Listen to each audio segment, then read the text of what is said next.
Born to die when it's time. Who decide?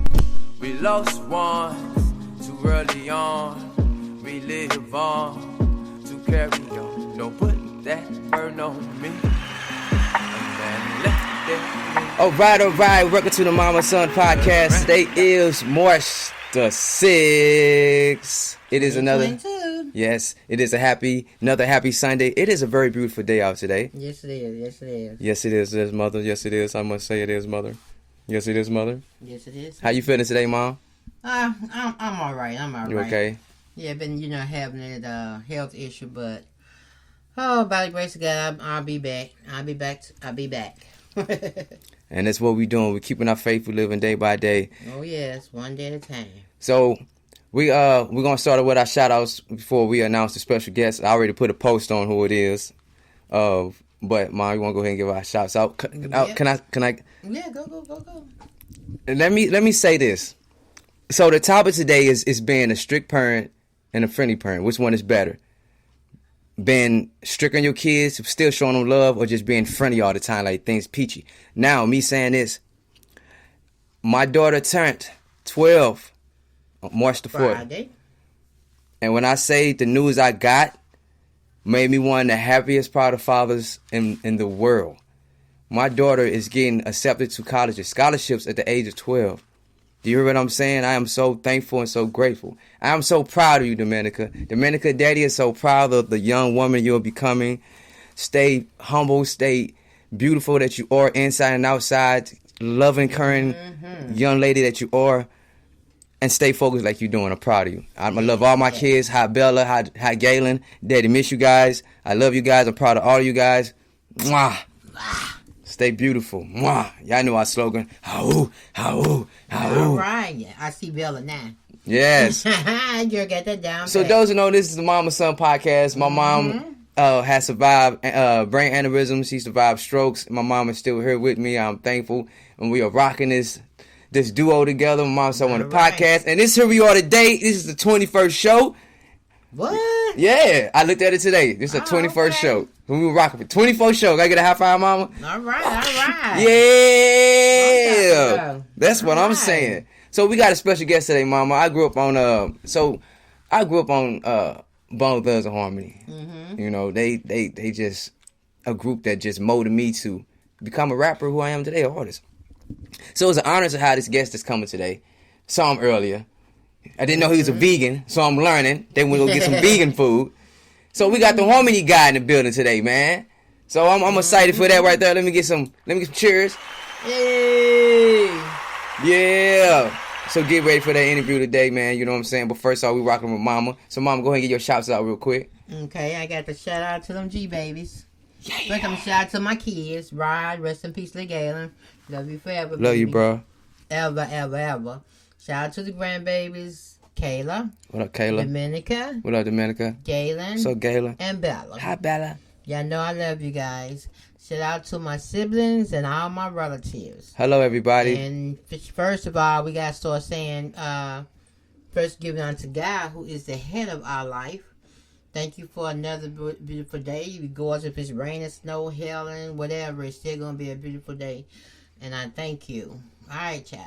Yeah, praise God, Allah, praise the Most High, praise to Ta, praise to whoever you praise to. It's still somebody you praise to, whatever you believe in. Make it be a good belief. Like our time, I'm going to praise the Mother Earth. I'm just saying, hey, your uncle every time you going to be in Mother Earth, you ain't going to be praying to no. Uncle be telling how it is, though, man. That's why I love my family, though. Yeah, you do. So let's get into this topic. And I even looked some stuff up. So as I looked into that, so I had strict parents.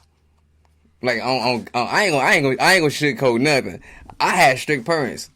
My mom said, "You want punishment? You want punishment. You ain't going outside. You can look out that window. You can stick your head out the window, but you ain't going out them damn doors." And she meant that shit the whole punishment. I ain't never got out punishment in my life, well, maybe once or twice. But I don't know what the hell was going on that day, but I was thankful. Now, when they say I got my ass whooped, I got my ass whooped. I don't care about my mama, my daddy, my uncle, my auntie. Your grandmama? I already said that. Grandma didn't play. Yeah, grandma got them switches. Okay. Grandma got the switches. Oh, Lord. Yeah, I got the good switch. I got about one. We had to go pick switches. We ain't picked the right switch. Oh. She went and got the switch, braided it up, and tore that butt up. I learned that out the Sesame Street. Mm-hmm. Grandma tore my butt up, man. Look, let me tell you something. I fear my mom to this day. And that's what being a strict parent done to me. And I seen some guys that I grew up with who parents just let them do whatever. Granted, they came out to be okay, but they went through a lot of shit too also. You know what I'm saying? You got some kids that's out here that's thinking that life is just peaches and grapes and everything, and there's no bumps in the road and everything just smooth sailing. There's no potholes on your side of the city. But then you go to the other side of the city and you see things totally different. You know what I'm saying? But different households. Some households got strict parents. And it's a good thing sometimes a bad thing. That's why the conversation is up for today, man. What you think, okay, in your perception, being a strict parent is better or being a friendly parent? I'm not going to be a friendly parent. But you know what I mean when I say friendly parent. For those who think like they kids do what they want or do, because they do with me, it's fine. Smoking weed with them at a young age, drinking with them, let them party all night. No, that's not a parent. No, that's what I'm saying. But some people, that's more somebody want to be a friend. That's the conversation of the day. I don't call it strict parent. I just call it being a parent. You got to lay down them rules and all that kind of stuff. It's not, well, no, I don't call it strict. I just said being a parent. Being a parent. See, nowadays, some people call it strict. You gonna be a parent or you gonna be your child's friend. And I don't believe in Just keep talking. I don't believe in being no friendship with they got guests back. That's mama not talk. Gonna work. That's not gonna work none whatsoever. Now, you want a friend, you better go out there and get one of your schoolmates, because mama ain't your friend, I'm your mama. And I wish people would get back to teaching their kids manners. The yes ma'am, no ma'am, and thank you and all that. I think it's very important to instill in your kids manners. It really is, because I don't believe in this what. No, I'm not your and I'm not your what, and I ain't your what do you want. I am your grandmother, and I likes to be respected with manners. So if you can't get manners, I'm still gonna be your mama and your grandmama or whatever you want to call me, but I'm their G-ma. I'm still gonna be that, but still they gonna get the manners back. Yeah, that's a respect thing. That's a fully thing, man. I don't think that's being strict. I think nowadays parenting or respect for others has changed. More like respect. Nowadays, kids don't even know what yes ma'am and no ma'am is. You tell them say yes ma'am and no ma'am, they look at you like you're crazy. Excuse me. Don't let somebody walk in our house and we ain't say yes ma'am and no ma'am or dress down. Don't go in there and let me tell somebody hi Sharon. My mom be like, who? It's a Miss Sharon. Ain't no Sharon to it. Mm-hmm. You gonna get hit on that ass. That's simple as that. My mama didn't play. Smack the shit out of me when I was 18. And then you got kids that want to fight back like on the parents. Like I seen like I'm gonna tell you different, yo. King Douglas in the building. How you doing, bro? Hey, what's up, bro? That's my brother for life, man. He got his wife in the building, man. So no, check it out, man. Like okay, everybody see I'm black, right? And everybody know he's. I'm gonna say Caucasian because some people get mad. Don't call me fucking white, bro. But hey, listen, low. Okay, so I had some friends, right? That came to my house, be like, God damn, bro. We can't do that shit. They learn quick. But I went to some of my Caucasian friend house. Shut up! Fuck you! I do what I want. Oh my God! I wish one of them boys would have. Oh my Lord! If they would y'all see my face? Ever raise their voice at me or their hand. Hey, Mr. Bond, can they come on play? I ain't seen them in a minute. Where they been? Don't worry about it. They still be in the hospital to this day. And let me tell you something, man. My mom was strict. I hated that shit. My mom would be the police of the neighborhood. She would drive around to find me and my little brother, man. Like, we straight hated that shit. But she was trying to save us from the world that we was in. And she tried her best, honestly. I'm sure my mom a hell of a mom. But to survive in these streets when she's not around, we had to survive. And unfortunately, we found love within brotherhoods of neighborhoods who we thought was brothers. And sometimes we was too blinded to see that they wasn't. But some of us wasn't. And that was a problem to some people. Because when the devil can't manipulate you or get you, He gonna find a way to try to fuck your world up and your mind up.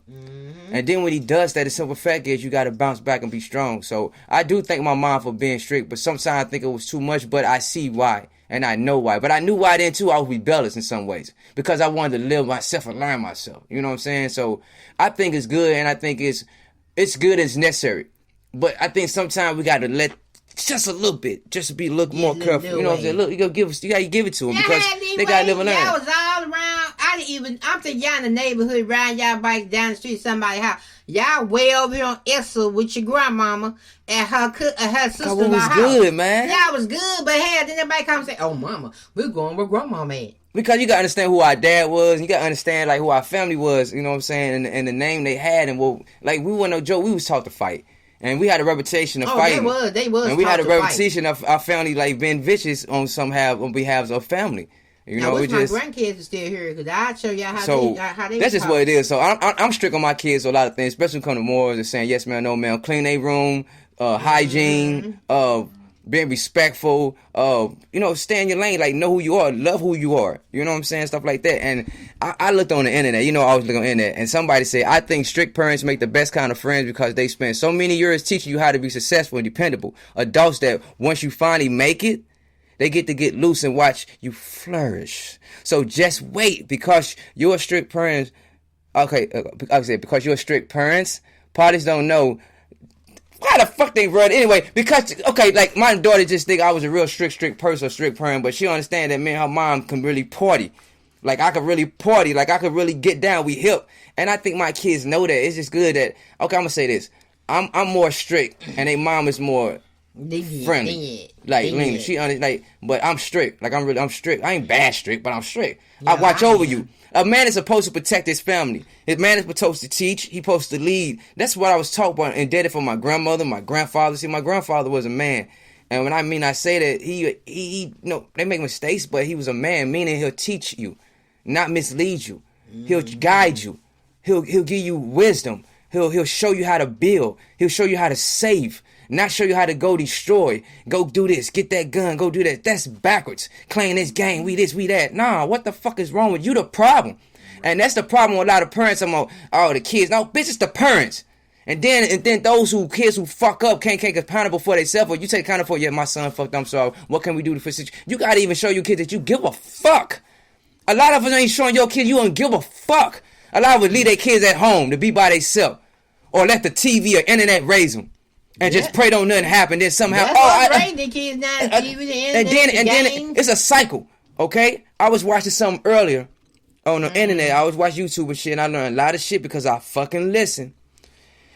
I had put it on TikTok. I was on TikTok. The girl said, ladies making fun of a man standing at home raising his kids while the woman worked. I did that a lot of years because my kid's mother. I'm gonna tell you straight up. I had a job, but back in the day, I used to hustle a lot. It's on my ribs. It's something I won't run from. It's like I was good at it. I love numbers. I'm smart. I did a lot of hustle in my life, but I always kept a job. But when I had my kids, I put that shit to the side and I got a job. At the time, it was really hard at the time because we had to sacrifice and we was going through things. I, as a man, stepped up to the plate. Take care of my kid. These my kids. The fuck? These are my kids. I hate when niggas, I'm watching my kid. I'm babysitting. Nigga, your kids. You raising your kids. That's the mentality. The words y'all use is so fucked up. Y'all ain't got nobody to tell y'all the truth or somebody scared of y'all. My life was not candy coated. I was born in poverty. In the wintertime wasn't no motherfucking heat. We had heaters. We cooked on that motherfucker. And we took a heater inside the bathroom. We washed up in the kitchen, in the sink on the table. Poverty. We didn't have milk in the fucking refrigerator, so we had that powdered milk that was getting from the government. Poverty. In the summertime, we had so many head colds because we had to sleep with a fan right here on a fucking head. Poverty. We wasn't no beds. We had to sleep on couches, so we make pallets on the floor. There's so many amounts of comforters to make you feel comfortable for sleeping on a wooden floor. Boy, y'all had beds. Mama, when all our family come over, went up room and stuff like that, all I'm saying is it's poverty. You had to what? Improvise. You ain't have a guest room. You ain't have, if somebody get kicked out the house, we gonna make room. Nigga, you make a pallet every night. It's okay. What you call a pallet. Yeah, we say it's a pallet. A lot of people, a lot of people freak out. Oh my God, what am I gonna do? What am I gonna do? Nah, well, my cousin, when Keith passed away and they was talking about coming, and I said, well, I don't have number 2 bedroom. Me and my son, job, maybe grown, kids grown, but somebody sleep on a chair, couch, make a pallet. Gotta go back to them old days. You gotta do what you gotta do. And sometimes you might need to take these kids back to the old days. My grandkids know what a pallet is. Put them blankets on the floor and lay down and have a good time. And you know what? They love it because sometimes you make pallets, or even like you got. Now, set up, you got a blow-up bed, right? You got pallets. I have my kids. I used to